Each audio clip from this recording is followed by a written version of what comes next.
Pueden apagar la pantalla de para que no brille la luz de adelante. Ahora sí, en el año 2017 la OPS ya son 6 años, 7.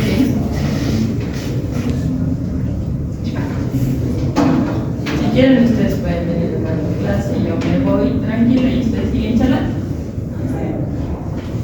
O si quieren pueden ir a charlar anterior. En el año 2017 la OPS ha identificado las bacterias de acuerdo al riesgo, porque la aparición o la mutación de las bacterias y de los mecanismos de resistencia hacen que prácticamente en algunos casos las bacterias o las infecciones producidas por bacterias sean no tratables. Es decir, que en este mundo, en este momento, en el año 2024, existen cepas, sobre todo de bacterias que producen infecciones intrahospitalarias, que no tienen un medicamento o un antibiótico sensible en el antibiótico. Es decir, son resistentes a todo. Y los tratamientos van desde la imaginación. Ha hecho que en la actualidad se está estudiando las nanopartículas que tienen chips que van a identificar partes de una bacteria y atacan a la célula como una guerra nanobiótica. Entonces se está investigando mucho eso de las nanopartículas y de la terapia génica combinada, es decir, crear células transformadas genéticamente donde las bacterias colonicen y no puedan sobrevivir. Una de esas bacterias que es multiresistente y que nos provoca dolor de cabeza a todos los médicos, tanto en el laboratorio como en la clínica, es la Pseudomonas aeruginosa. Por si acaso, para su examen se escribe Pseudomonas con S al final, aeruginosa. Es en plural. Esta bacteria se encuentra en el nivel de prioridad 1, crítico, porque tiene unos genes que son los genes que le hacen resistente a los carbapenemes. Estos genes de resistencia a los carbapenemes, como son el imipenem, el meropenem, el ertapenem, que son los antibióticos que se utilizan en terapia intensiva de predilección, porque provocan infecciones graves. Más allá de eso, no hay otro antibiótico más fuerte que eso para esta bacteria. Entonces, cuando esta bacteria presenta genes que ocupan resistencia a estos antibióticos, el paciente puede estar pensando que en poco tiempo va a estar 3 metros bajo tierra. Y no existe, porque la Pseudomonas aeruginosa provoca todo tipo de infecciones, desde infecciones en la piel, urinarias, en heridas, en todas partes. Entonces es una bacteria súper patógena. Y si tiene genes de resistencia, más patógeno todavía. Entonces, dentro de las bacterias que se encuentran en nivel crítico, este brote último, ustedes van a ver las más terribles. Son Acinetobacter baumannii, Pseudomonas aeruginosa y algunas enterobacterias como la E. coli, Klebsiella, Proteus, que también pueden presentar resistencia a los carbapenemes. En un riesgo más pequeño, en el riesgo, digamos, elevado, están los enterococos, Staphylococcus aureus, Helicobacter pylori, Campylobacter salmonella y Neisseria meningococcal. Y en un nivel medio está el neumococo, el Haemophilus influenzae y la Shigella. Pero el que nos compete ahora de estudio hoy es Pseudomonas aeruginosa.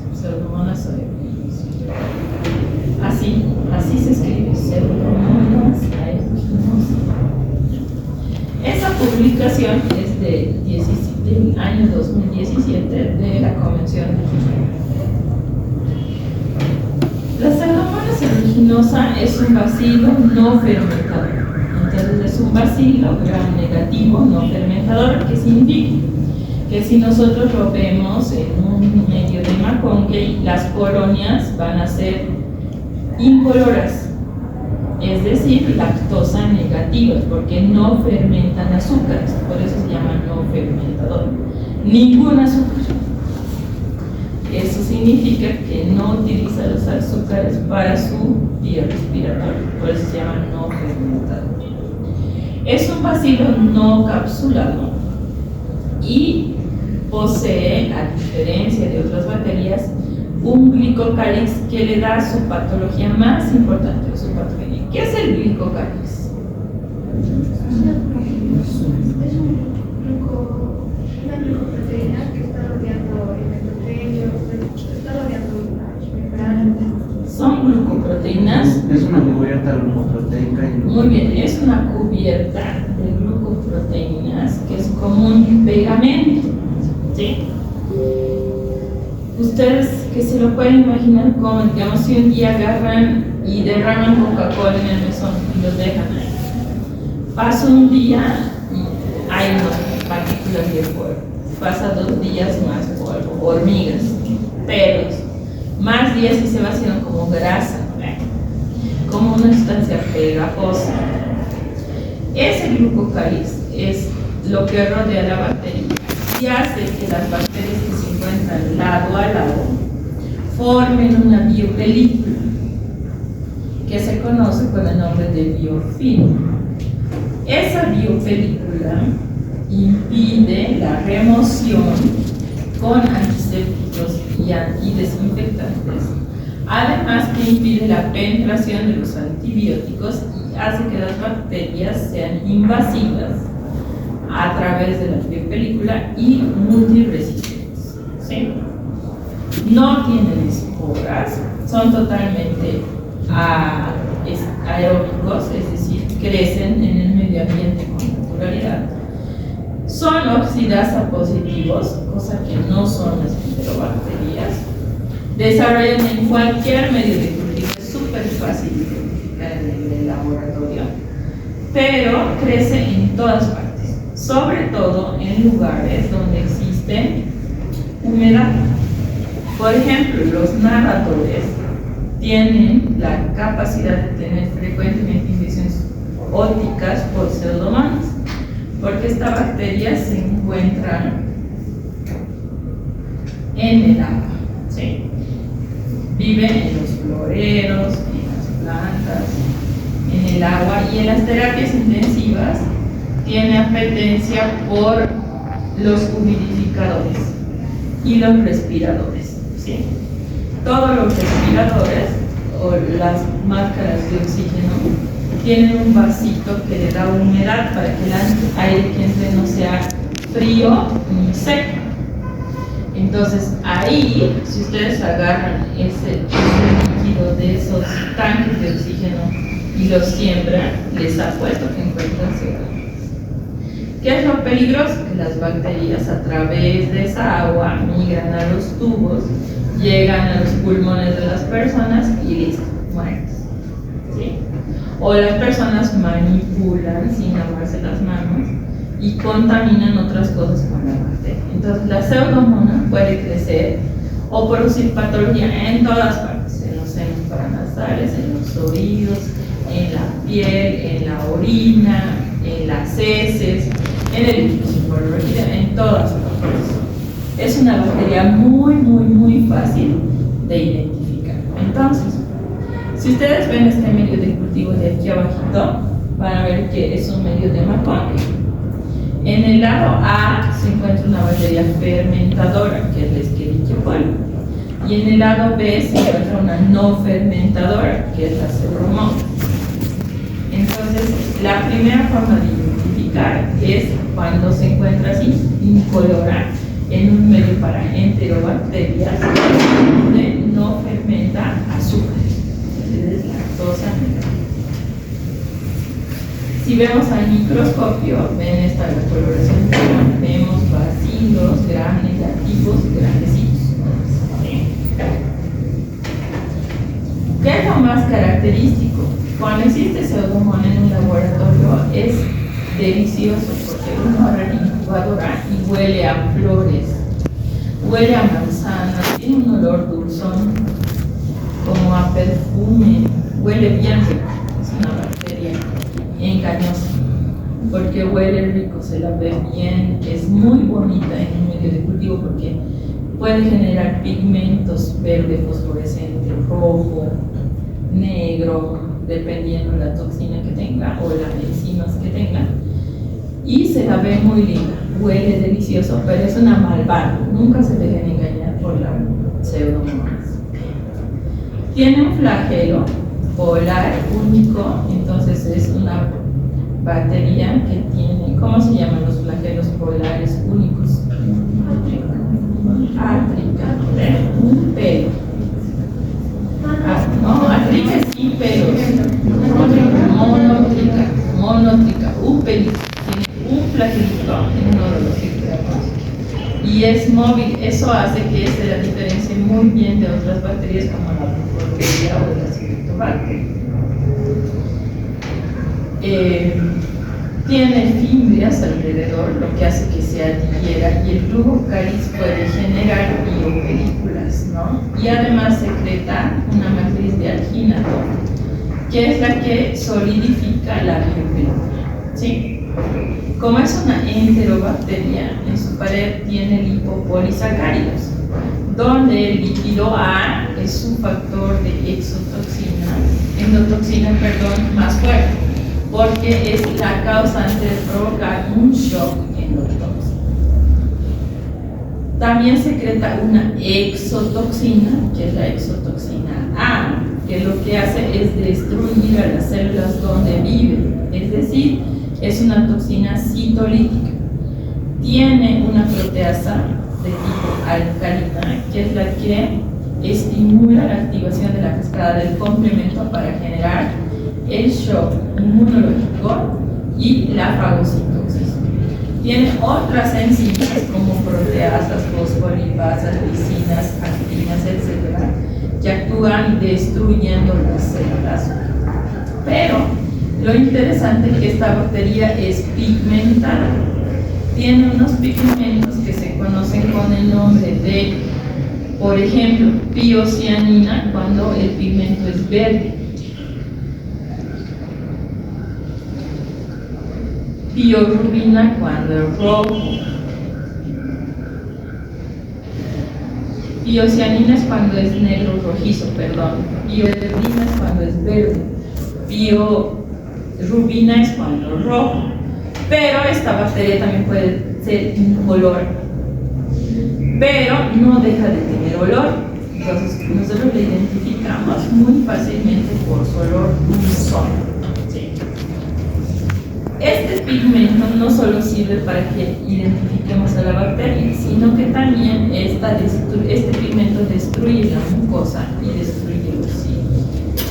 Entonces, ¿qué sucede con la Pseudomonas aeruginosa?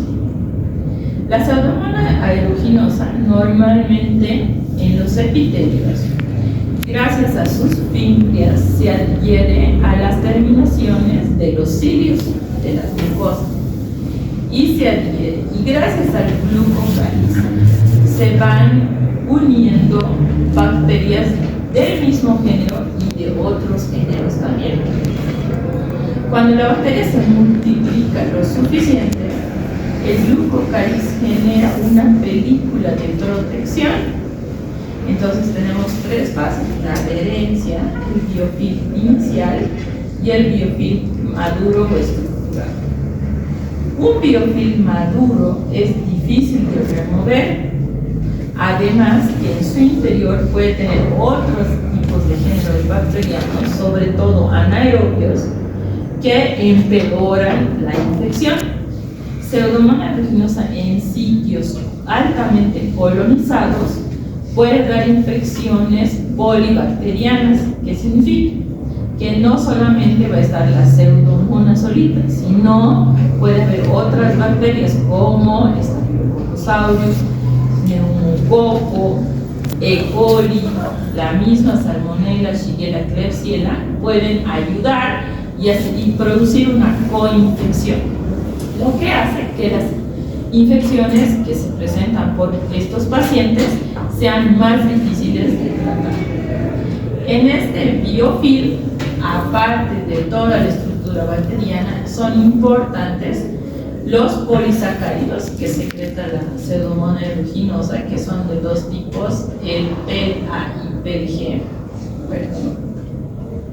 Luego existe otro polisacárido citoplasmático, que es el PSL, el alginato, que nos ayuda a recubrir y que el glucocáliz sea más fuerte, las lectinas, que son de tipo A y B, que son las que estimulan el sistema de complemento a través de la vía de las lectinas, tiene DNA extra cromosómico como en forma de plásmidos, transposones, integrones, y las fibras juntas conforman la matriz polisacárida que forma el biofilm.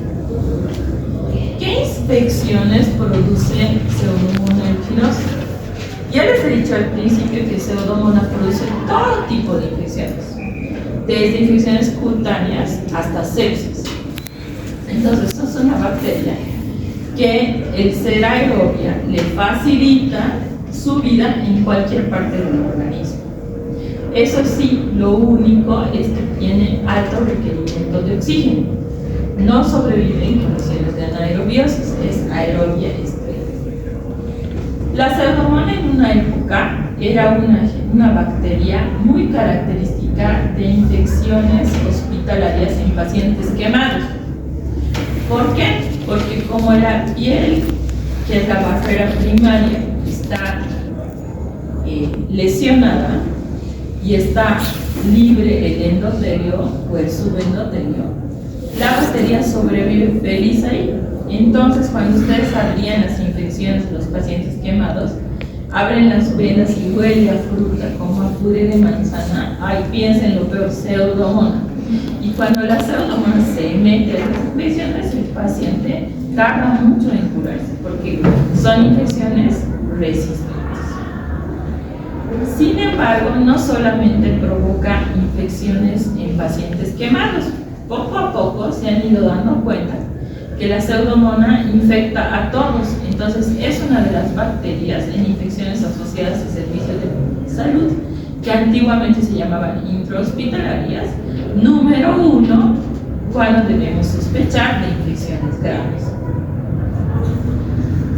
En segundo lugar, entonces, las infecciones cutáneas son las primeras, sobre todo en pacientes quemados, en pacientes que tienen heridas quirúrgicas abiertas, en pacientes que tienen fracturas expuestas y están hospitalizados mucho tiempo, Pseudomonas. En segundo, adquisición mecánica. ¿Por qué? Hemos dicho que a la bacteria le gusta vivir en el agua de los respiradores que ayudan al paciente con ventilación mecánica. Entonces, ¿cómo llega? Que están en el agua, como el agua forma vapor, a través de esas partículas viajan, ingresan por vía aérea al pulmón y felices provocan neumonía intrahospitalaria. El tercero, la sepsis. No solamente la bacteria se coloniza un sitio y se queda ahí, sino es invasiva, disemina, llega a la sangre y por la sangre a cualquier órgano que sea lesionado. Infecciones pulmonares crónicas, pacientes que tienen fibrosis quística o neumonía adquirida en la comunidad de tipo crónico, tuberculosis, pueden sobreinfectarse con Pseudomonas. Pie diabético.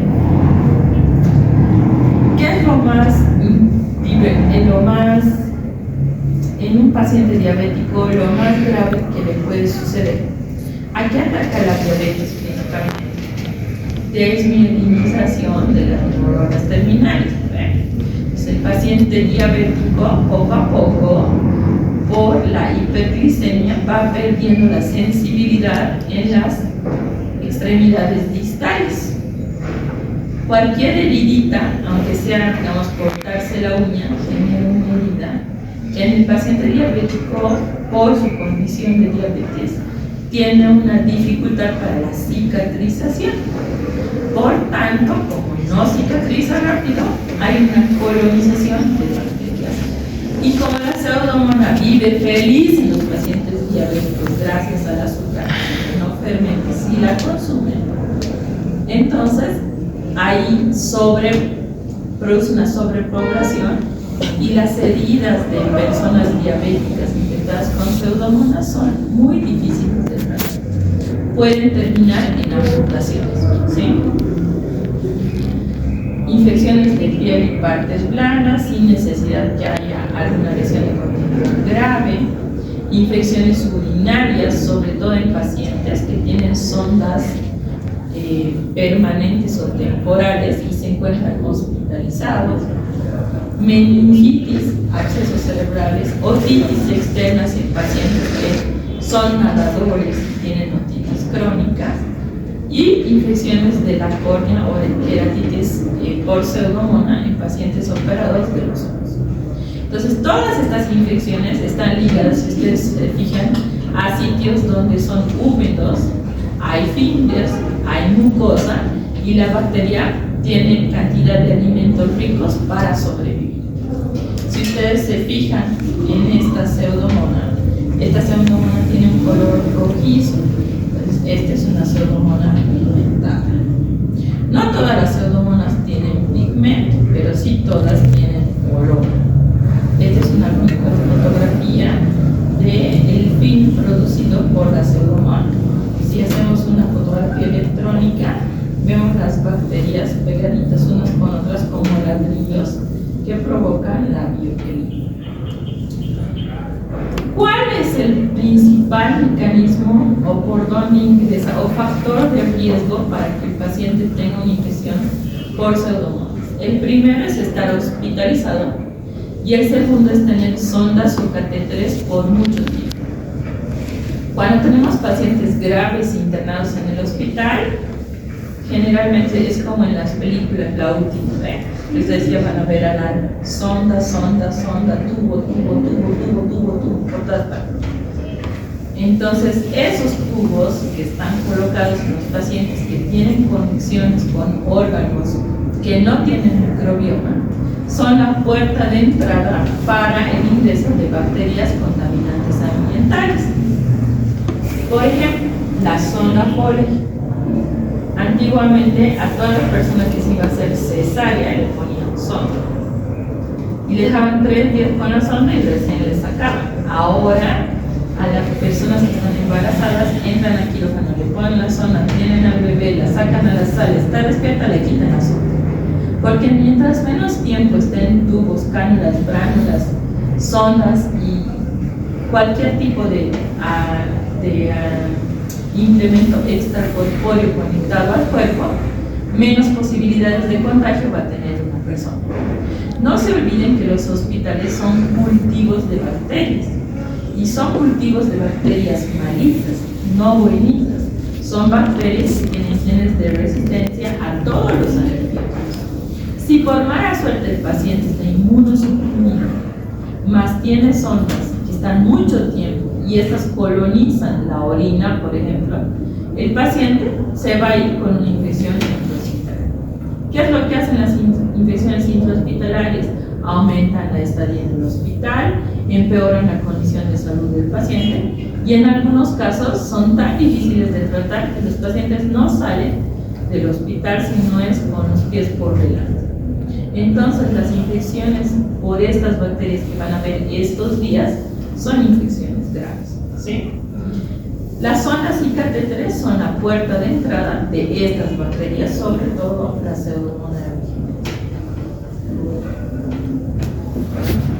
Este, por ejemplo, es un paciente que ha llegado a un quirófano y por una manipulación de heridas se ha contaminado de Pseudomonas. Y la Pseudomonas provoca una infección invasiva en piel, igual que el estafilococo, ¿no? Una escarlatina que puede llegar y requerir amputación de las 2 piernas del paciente si esta no es tratada. Entonces, cuando tengan ustedes un paciente en hospital Yo sé que a todos nos gusta el quirófano, a mí también me encanta, pero mientras menos cosas invasivas hagamos en los pacientes, mejor.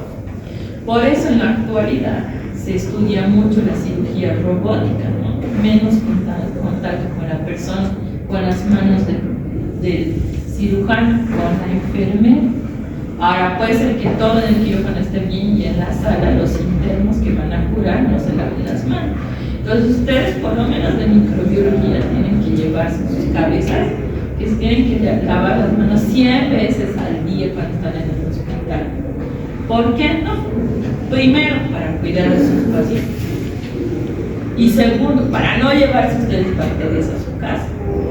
Porque no sabemos en la casa si nuestros papás, nuestros hermanos, nuestras esposas, nuestros hijos, nuestros animalitos tienen alguna inmunodeficiencia y nos vamos a dar cuenta cuando sea. Este caso, por ejemplo, es una infección de la uña por pseudomonas. Si se fijan, además, no es una micosis porque además tiene un color verduzco. ¿Sí? Esta es una infección de la piel por pseudomonas. Y este es un cultivo de pseudomonas que les decía que se ve tan bonito porque así de verde se ve el pseudomonas.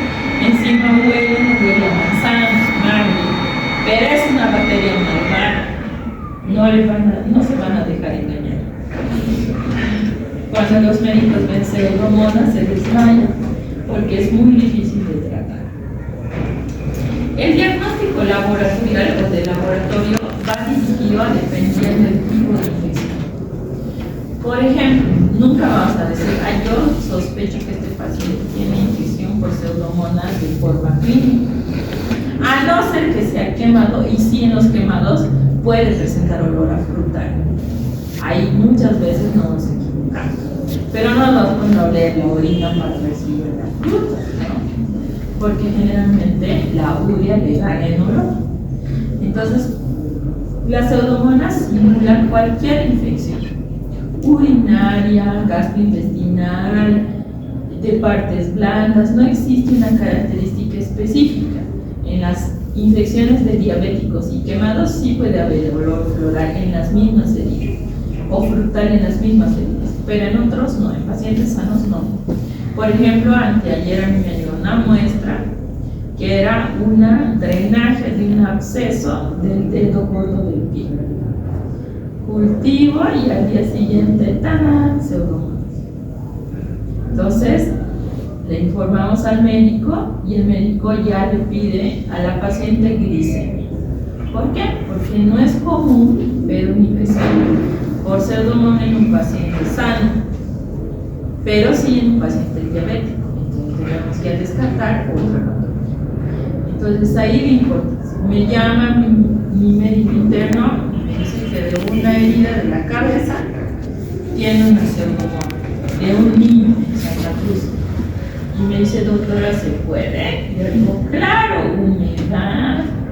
Se baña el niño, le ponen gorra, se rasca la cabeza, más la mamá, no tiene buen aseo, se hacen pequeños abscesitos por la transpiración, aislamos pseudomonas. Pero el niño, ¿por qué? Me dice, ¿tendrá diabetes? Y yo le he dicho, no, ser niño menor de 5 años es un factor de inmunosupresión, porque no tienen el sistema inmunológico lo suficientemente maduro. El sistema inmunológico termina de madurar a los 6 años. Entonces, totalmente común. Y me dice, ay, pobrecito, y yo vas a ver que su antibiograma va a ser sensible, como es de la comunidad, sensible. Pero no hay que dejarlo, no hay que subestimar la enfermedad. Entonces, la muestra que utilicemos depende de la sintomatología. Si es un absceso, secreción y raspado de la base. Si es orina, si es urinaria, orina. Si es gastrointestinal, heces. Si es sepsis, sangre. Si es neumonía, esputo. Si es meningitis, líquido cefalorraquídeo. Si es otitis, tímpanocentesis. Si es sinusitis, drenaje de los senos, lavado nasofaríngeo. Entonces depende del lugar de donde sospechemos.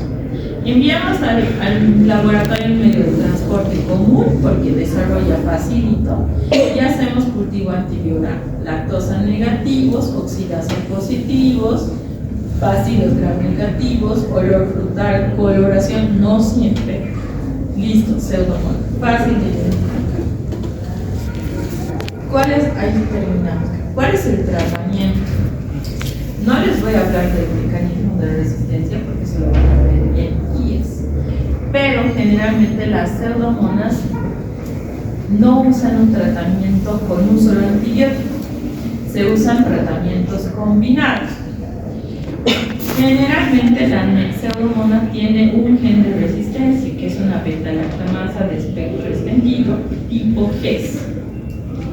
Esta beta-lactamasa de espectro extendido le da resistencia a todas los penicilinas y cefalosporinas de primera, segunda, tercera y cuarta generación.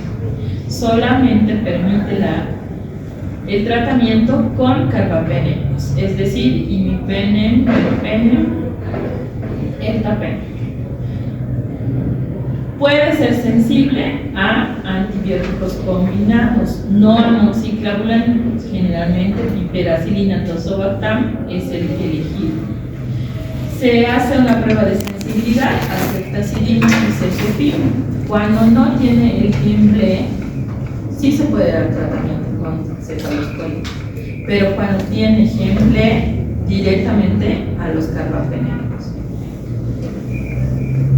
Lo raro, porque hemos dicho que la bacteria ahora está en un alto nivel de resistencia, es que en la actualidad expone o expresa mecanismos de resistencia que se conocen como carbapenemases. ¿Qué significa? Que son enzimas que destruyen los carbapenemas de tipo beta-lactamasas, oxacelinasas, depende cuál gen tenga. Eso se identifica con biología molecular. Sin embargo, si su reporte dice carbapenemasa presente, asústense, porque generalmente todos los antibióticos están cerrados. Nos queda la colistina.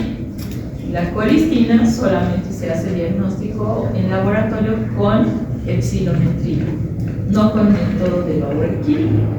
Cuando la epsilometría es sensible, pueden usar colistina, pero también pueden generar en algún momento resistencia a la colistina. Y si genera resistencia a la colistina, utilizamos los nuevos antimicrobianos, que no existen todavía en nuestro medio. Existe uno, la ceftazidima avibactam. El avibactam es un inhibidor de las beta-lactamasas, pero es muy difícil de conseguir y es muy carísimo. Existe el imipenem relevactam también, pero ese todavía no hay en nuestro medio. Y debemos rezar para que sea sensible a la trimetrina o al cotrimoxazol, que llamamos comúnmente a la amicacina, pero si no, nos queda solamente la colistina. ¿Sí? Ustedes, en especialidad que tengan, se van a topar con esto. Cuando se topen, tengan mucho cuidado en el manejo y hagan un buen seguimiento a sus pacientes para que no generen resistencia. ¿Sí? Muy bien. Eso es todo. Dos observaciones con relación al examen. La primera, que bueno, como ustedes saben, la pregunta 10 ha sido un error de la persona que hecho el patrón, no leer que eran varones. Entonces, se ha vuelto a calificar para todos. La respuesta correcta era ninguno, ¿no? Porque decía la complicación en varones, no era pues purpurina. Se nos ha ido. Entonces, hemos vuelto a calificar a todos.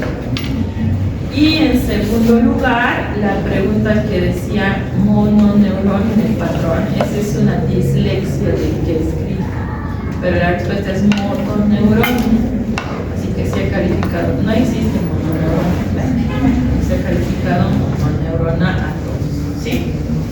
Muy bien, eso es todo. Un favor, uno de ustedes Vaya a llamarle al doctor Esteves, tengo que explicarle algo de la piedad, porque de la